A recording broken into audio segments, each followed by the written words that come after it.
तथागत बुद्ध के श्री चरणों में नमन करते हुए बाबा साहब अम्बेडकर को नमन करते हुए मंच पर उपस्थित भंते जी, DIG साहब और IG साहब,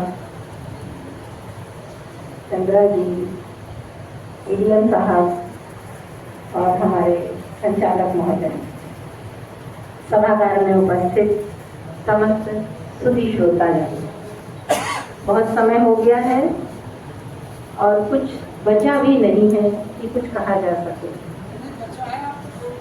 औपचारिकता है तो उसका निर्वहन करना ही पड़ेगा। इससे पूर्व के वक्ताओं ने सब कुछ कह दिया है, खूब मथा गया है ये विषय और मथा जाना भी चाहिए, सतत जाना चाहिए और बहुत सारे समाधान भी निकल के आए हैं कि आरक्षण कब तक, जब तक हमारी पूरी भागीदारी ना हो जाए, कब तक, जब तक कि सारे पद भरे ना जाएं। ये श्वेत पत्र जारी किया जाना चाहिए सरकार के द्वारा, ताकि पता चले कि जब से आरक्षण मिला है तब से लेकर अब तक कितने लोग आरक्षण का लाभ उठा रहे हैं। अभी मैं अपने कॉलेज के बोर्ड ऑफ स्टडीज़ में गई थी और वहाँ पर जब PhD के बच्चों का सिलेक्शन किया, 4 पद SC के थे जिसमें से केवल एक कैंडिडेट उपस्थित था, एक ही कैंडिडेट मिला। 8 पद जनरल के थे, 4 पद OBC के और 4 SC के। 16 पदों में जो SC के 4 पद थे उसमें केवल 1 पद था। तो सवाल इस बात का है कि हम हैं ही कितने? जब हम हैं ही नहीं तो फिर क्रीमी लेयर की बात क्या आती है? और जो अभी सबसे प्रथम वक्ता जो थे बांदा से आए थे, उन्होंने इतनी प्यारी बात कही कि अगर क्रीमी लेयर की बात करनी है और हमें अगर आप क्रीमी लेयर में लाते हो तो हमें क्रीम बना के भी तो रखो। फिर हमारे लिए ये आरक्षित जाति की जो व्यवस्था कर रखी है इसको भी तो समाप्त होना चाहिए। तो अगर आरक्षण में क्रीमी लेयर लागू करना है तो ये तो एक बहुत ही साजिश है। मैं अभी हमारे माननीय विधायक जी चले गए, मैं उनके समक्ष बोलना चाहती थी कि वो हमारी बात पहुंचाएं सदन में, इस बात के लिए कि जो NEP लागू की गई है, हम यहाँ आरक्षण की बात कर रहे हैं और लेकिन हमारी शिक्षा व्यवस्था इस तरीके की कर दी गई है कि आपका आरक्षण बना भी रहेगा और नो सुटेबल कैंडिडेट फाउंड। ये जो नीति है, जो आज से जब संविधान लागू हुआ था, जिस समय हमारे लिए आरक्षण दिया गया था, उस समय जब हम शिक्षित ही नहीं थे, शिक्षा का अधिकार नहीं था, 10-20 साल तक पढ़े लिखे लोग ही नहीं थे, तो फिर एलिजिबल कैंडिडेट तो नहीं मिला।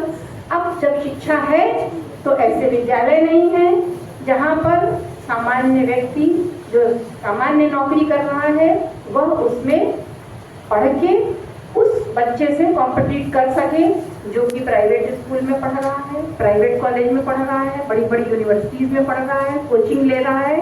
उसके साथ भी हम अपनी तुलना करने में, उसके साथ कॉम्पिटिट करने में हम सक्षम नहीं हैं। हमारी स्थिति तो वही है कि हम 4 फुट के हैं, अगला 9 फुट का है और बास्केटबॉल सबके लिए एक सा जो है गोल है। तो मैं कैसे गोल में अपना बॉल डाल पाऊंगी? कभी नहीं डाल पाऊंगी। तो वो ये जो NEP है, 6 विषय बच्चे को पढ़ने पड़ रहे हैं, 6, 3 मेजर और 3 माइनर। हमारे बहुत सारे शिक्षक यहाँ पर साथी बैठे हुए हैं और ये लोग, अगर किसी के मन में जरा सी भी एम्पैथी है, जरा सी भी, मैं सहानुभूति नहीं चाह रही, आप उस दर्द को अगर आप वाकई महसूस करते हैं छात्रों का, अगर आप जरा सा भी महसूस करते हैं तो आप देखेंगे 50% ड्रॉप आउट है। और बताएं आपको कि जो बच्चे वो तो ड्रॉप आउट हो गए, लेकिन जो बेचारे 50% में जो चल रहे हैं, खींच रहे हैं, 4-4, 5-5, 6-6 बैग लग रही है। 1200 रुपया हर बैग की फीस ली जा रही है और बच्चे के माँ बाप की कमर टूटती जा रही है और अंततः वो कितने साल में कैसे प्रवेश पाएगा।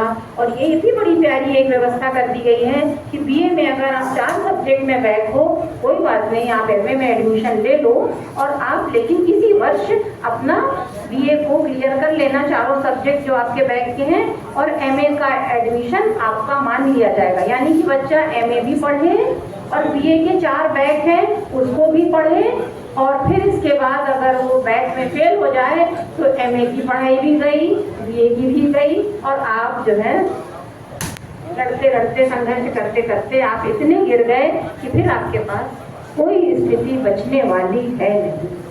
तो ये आरक्षण बचाओ जो है ना, इसके पीछे एनईपी भी एक बहुत प्यारा सा एक जो है वो एक सुनियोजित प्लान है जो मेरी समझ में है। मैं इतनी, जिसमें कि हमारे मंच पर स्थित लोगों ने बोला है, मैं उतना ज्ञान तो नहीं रखती हूँ कि मैं कोई डाटा और कोई आंकड़ा प्रस्तुत कर सकूँ, लेकिन जो मैं खुली आंखों से जो देख रही हूँ, उसको जो मैं महसूस करती हूँ, मैं तो एकदम सख्त खिलाफत करती हूँ कि एनईपी से माइनर सब्जेक्ट एकदम हटा दिए जाने चाहिए।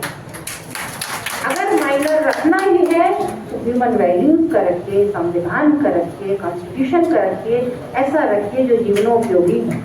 आर्ट का बच्चा कॉमर्स का सेल्समैनशिप पढ़े, डायरेक्ट इनडायरेक्ट पढ़े, भाई क्यों पढ़े? हमें 30 साल हो गए नौकरी करते हुए, आज तक हमें डायरेक्ट इनडायरेक्ट समझ में नहीं आया। हम 500 रुपये में जाते हैं, अपने उसको जो चार्टर्ड अकाउंटेंट है उसको हम दे देते हैं, वो हमारा बना देता है। जो इनकम टैक्स का होता है, कहाँ लेना देना है कि हम डायरेक्ट इनडायरेक्ट पढ़े। 500 रुपये बचाने के लिए हम अपना 1200 रुपये की 3 बार हम बीसी भर चुके अब तक के, माँ बाप के ऊपर बोझा है। तो ये अगर सुझाव हमारे जो है इस कार्यशाला के माध्यम से जो